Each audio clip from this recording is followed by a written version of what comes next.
guys, my name is Shivam. I'm here with a new video which is known as the name of the first chapter of class 8 जिसका नाम है crops production and management. यानी first chapter 8वीं class का एक बार फिर से लेकर हाजिर हूँ। इसे स्टार्ट करते हैं without the waste of any single second. So जैसे कि आपको पता ही है कि क्रॉप्स प्रोडक्शन मैनेजमेंट 8वीं क्लास के साइंस का पहला चैप्टर है। पहले चैप्टर होने के नाते सबसे पहले हमारे को इसकी डिटेलिंग समझनी पड़ेगी कि क्रॉप्स होती क्या है, प्रोडक्शन क्या होता है और मैनेजमेंट क्यों जरूरी होता है। हिंदी में बोलूँ तो क्रॉप्स को हम फसलें बोलते हैं, प्रोडक्शन को हम उत्पादन बोलते हैं और मैनेजमेंट को हम प्रबंधन बोलते हैं। क्रॉप्स वे फसलें होती है, हम बोल सकते हैं सेम किस्म के एक पर्टिकुलर किस्म के जो प्लांट्स होते हैं, जब उन्हें बहुत बड़े एक लैंड एरिया में सोइंग किया जाता है, बोया जाता है, ऐसे फसलों को या फिर हम बोल सकते हैं ऐसे पौधों को हम फसल के रूप में जानते हैं। इनसे हमारे न्यूट्रिशंस मिलते हैं, इनसे हमारे को कई सारे पोषक तत्व मिलते हैं और कई सारी चीज़ हेल्दी न्यूट्रिशंस ह्यूमंस को, इससे ह्यूमंस अपने न्यूट्रिशंस को गेट करता है। अच्छा, क्रॉप सीजनेबल भी हो सकती है। वैसे भारत में जो होती है वो सीजन के अकॉर्डिंग क्रॉप्स को क्या किया जाता है, बोया जाता है। अगर मैं बात करूँ भारत में कौन कौन सी क्रॉप्स होती है और कैसे कैसे भारत में क्रॉप्स को बोया जाता है, तो वो हम आगे डिस्कस करेंगे। लेकिन उससे पहले हम बात करते हैं भारत में कितने किस्म की अकॉर्डिंग टू वेदर्स और द क्लाइमेट चेंजेस भारत में बेसिकली 3 किस्म की जो होती है वो फसलें होती है। पहली होती है खरीफ क्रॉप, दूसरी होती है रबी क्रॉप और तीसरी होती है जायद क्रॉप्स। पहले हम बात करते हैं खरीफ क्रॉप्स की। खरीफ क्रॉप्स किन्हें कहते हैं? तो खरीफ क्रॉप एक ऐसी क्रॉप्स होती है जिन्हें जनरली रेनिंग क्रॉप्स भी कहते हैं। ये बेसिकली बरसात के मौसम में उगाई जाती है खरीफ क्रॉप्स। खरीफ क्रॉप्स जो बेसिकली होती है, इन क्रॉप्सों में जनरली हम ऐसी फसलों को उगाते हैं जिनमें ज़्यादा पानी की ज़रूरत होती है। ये जो फसलें होती है एक्चुअली में अगर मैं बात करें या अगर हम इसकी बात करें तो वर्षा ऋतु में उगाया जाता है और जून से जुलाई के बीच में इनको भारत में उगाया जाता है और अक्टूबर और नवंबर के बीच में आते आते इन फसलों को काट दिया जाता है। अगर मैं बात करूँ, ये ज़्यादा पानी कंज्यूमिंग क्रॉपिंग है, क्रॉप्स है। याद रखना इसमें कुछ एग्जाम्पल, अगर मैं बात करूँ चावल, सोयाबीन, मूंगफली, कपास।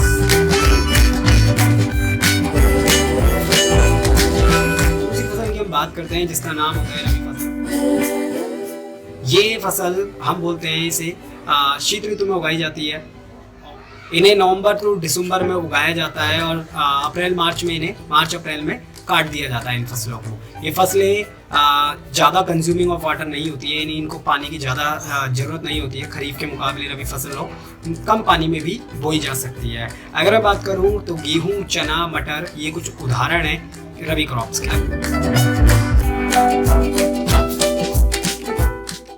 तो बेसिकली हमने इतना समझा कि खरीफ क्रॉप्स वर्षा ऋतु में उगाई जाती है, जबकि रबी क्रॉप्स जो होती है यानी रबी की फसलें जो होती है वो हमारी शीत ऋतु में उगाई जाती है। इसका टाइम पीरियड कटाई का मार्च से अप्रैल के बीच में होता है। अब हम बात करते हैं तीसरी किस्म की फसल जो होती है जायद क्रॉप्स,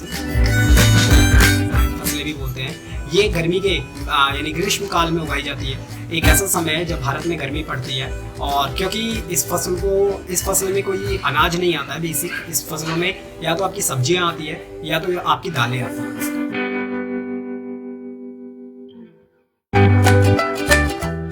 तो अभी तक हमारे को ये बात समझ आ गई है कि हमारे पास 3 किस्म की फसलें होती है, खरीफ क्रॉप्स, रबी क्रॉप्स। फसलों की अलग अलग किस्म के बारे में पढ़ने के बाद अब हम बात करते हैं कि कृषि पद्धति होती क्या है, यानी क्रॉप मैनेजमेंट होता क्या है, या हम किस प्रकार से फसलों को बोते हैं, या कैसे एक प्रक्रिया होती है कि हमारे को अनाज प्राप्त होता है या कोई भी फसल हमारे को एज ए न्यूट्रिशन मिलती है। तो उसको समझने के लिए हमारे को ये समझना पड़ेगा कि ये इतना आसान नहीं होता है, कुछ स्टेप्स होते हैं, उसके बाद ही हम तब जाकर फसलों को प्राप्त करते हैं। बेसिकली ये जो प्रक्रिया होती है 7 पॉइंटों में एक्सप्लेन की गई है 8वीं क्लास के चैप्टर में, जिसमें से पहली जो प्रक्रिया होती है सबसे पहले होता है मिट्टी को मुलायम करना, यानी मिट्टी को मुलायम करना। अब वो अलग अलग उपकरण होते हैं, अलग अलग यंत्र होते हैं, जैसे कल्टीवेटर हो गया है, कई सारे हैं जिससे मिट्टी को मुलायम किया जाता है। फिर दूसरे स्टेप में जब मिट्टी को मुलायम कर दिया जाता है तो दूसरा स्टेप आता है उसमें बीज डालना, और ऐसे बीज डालना ताकि ना तो वो बीज कोई पक्षी वक्षी खा जाए और ना ही वो बीज ऐसे जगह पर पहुंच जाए जिससे फसल उगने में प्रॉब्लम हो। यानी एक एवरेज मिट्टी के अंदर वो बीज चाहिए होता है ताकि फसल को उगने में कोई प्रॉब्लम ना हो। इसी के साथ साथ बीज को इस तरह से डालना होता है ताकि इक्वल डिस्टेंस बना रहे और जब वो बड़े पौधे हो यानी वो प्लांट ग्रो अप हो तो उसमें कोई स्पेस का इशू ना आए जिसके कारण फसल डैमेज ना हो। तो इस चीज़ को करने के लिए भी कई सारे आजकल मेथड्स अपनाए जाते हैं, कई सारी टेक्निक्स हैं जिनसे बीजों को आसानी से सेपरेट करके और उतनी ही डीप में डाला जाता है जितनी डीप में उसको जरूरत होती है ताकि फसल को कोई भी नुकसान ना हो, प्लांट काफ़ी हद तक अच्छे तरीके से ग्रो। उसके बाद करते हैं जब ये बीज डाल दिए जाते हैं उसके बाद तीसरे नंबर पे आता है खाद और उर्वरक। तो सबसे बड़ा कॉन्सेप्ट आता है खाद और उर्वरक काम क्या करते हैं। वैसे बेसिकली इन्हें फर्टिलाइजर्स और मैन्योर कहते हैं। फर्टिलाइजर और मैन्योर्स दोनों का काम होता है फर्टिलिटी को ज़्यादा करना, यानी grow the fertility of the soil, मिट्टी की उपजाऊ क्षमता को बढ़ाना ताकि प्रोडक्शन ऑफ क्रॉपिंग जो हो वो ज़्यादा हो। लेकिन दोनों में अंतर होता है, जहाँ एक तरफ उर्वरक जो होते हैं वो फैक्ट्रियों में बनाए जाते हैं तो खाद वहीं पर एक कार्बनिक रसायन होता है जो कि मलमूत्र से बनाई जाती है, गाय के गोबर से बनाई जाती है। वहीं ये फैक्ट्रियों में बनाए जाते हैं उर्वरक, ये थोड़े ही बहुत ज़्यादा काम करते हैं न्यूट्रिशन का, यानी ग्रो द प्लांट्स को बढ़ने में ज़्यादा मदद करता है। वहीं खाद ज़्यादा लगती है। जो न्यूट्रिशन हम बोल सकते हैं फर्टिलाइजर्स होते हैं ये थोड़े से कॉस्टली होते हैं, खाद कॉस्टली नहीं होती है। खाद को एक जगह से दूसरी जगह ले जाने में थोड़ा सा ज़्यादा टाइम लगता है और एनर्जी लगती है, वेयर एज जो फर्टिलाइजर्स होते हैं, उर्वरक होते हैं, उसे easily one place to another place में सप्लाई किया जा सकता है। बहुत आसानी से उपलब्ध होते हैं, थोड़ा सा महंगे होते हैं, बस दोनों में अंतर यह है। और सबसे बड़ा जो दोनों में डिफरेंस होता है, जो फर्टिलाइजर्स होते हैं ये केमिकल होते हैं क्योंकि ये फैक्ट्रियों में डेवलप किया जाता है, सिंथेसाइज बनाया जाता है। ये एक नेचुरल होता है, यानी पहले ही बताया मैंने, कार्बनिक रिसोर्स होता है, ठीक है ना, जो गाय के गोबर या फिर भैंस के गोबर से डेवलप किया जाता है। दोनों का काम सेम ही है, लेकिन बट क्रॉप में जो फर्टिलिटी को तेजी से ग्रो करता है वो फर्टिलाइजर्स।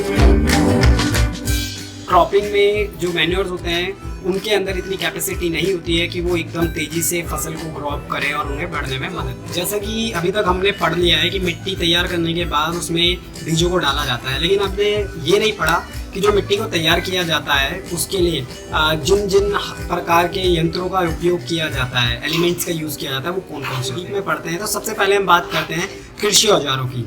ये थोड़ा सा बारे में डिस्कस कर लेते हैं। कृषि औजारों में सबसे पहले आता है प्राचीन समय से, यानी एंशियंट टाइम से जो किसान है, जो पीजेंट्स है, वो अपने क्रॉप्स को बनाने में मदद कर रहे हैं और इसका इस्तेमाल करते हैं। ये औजार लकड़ी का बना होता है जिसे बैलों की या जोड़ी या अन्य किसी पशुओं की सहायता से खींचा जाता है। दूसरा, इसका इस्तेमाल मिट्टी को मुलायम करने में व खरपतवार को खत्म करने के लिए किया जाता है। खरपतवार हर किसी को पता है क्या होती है। खरपतवार ऐसे पौधे होते हैं जो फसल के साथ उग जाते हैं, अनवांटेड प्लांट्स होते हैं, ठीक है ना। तीसरा, इसमें लोहे की मजबूत तिकोनी पत्ती होती है जिसे फॉल कहते हैं, यानी एक ब्लेड टाइप की होती है लोहे की जिससे मिट्टी को में घुसेड़ कर मिट्टी को मुलायम किया जाता है, फ्लफी बनाया जाता है। हल का प्रमुख भाग, मुख्य भाग जो होता है लंबी लकड़ी का बना होता है जिसे हल सैप। तो आगे हम पढ़ते हैं कुदाली क्या होती है। यंत्र है जिससे मिट्टी को मुलायम किया जाता है। तो इसमें लकड़ी तथा लोहे की छड़ होती है जिसकी एक कोने पर लोहे की चौड़ी और मोटी प्लेट होती है जो ब्लेड की तरह ही काम करती है और जानवर द्वारा खींची जाती है। तो ये भी एक जानवर द्वारा खींचे जाने और ये यंत्र है, पुराने समय से इस्तेमाल किए जा रहे हैं। इसका उपयोग खरपतवार निकालने, जैसे कि मैंने बताया खरपतवार होती क्या है, मिट्टी को पोला करने के लिए किया जाता है, यानी इसका भी इस्तेमाल मिट्टी को मुलायम करने के लिए किया जाता है बाकियों की तरह। आता है कल्टीवेटर। कल्टीवेटर क्या है? जब हल को ट्रैक्टर पर जोड़ दिया जाता है तो यह कल्टीवेटर कहलाता है। यानी अगर वो बैलों या जानवरों के द्वारा खींचा जा रहा है लकड़ी का हिस्सा लोहे की नोक से तो वो हल कहलाता है, लेकिन उसी को अगर ट्रैक्टर में लगा दिया जाए, हल को ट्रैक्टर में लगाकर मिट्टी को मुलायम किया जाता है तो वो हल ना कहलाकर कल्टीवेटर। कल्टीवेटर से श्रम व समय दोनों की बचत होती है। तो कल्टीवेटर से श्रम भी बचता है, यानी लेबरिंग यानी हार्डवर्क से भी ज़्यादा मिलती है और टाइम भी बचता है। तो ये तीन अभी तक हमने पढ़े।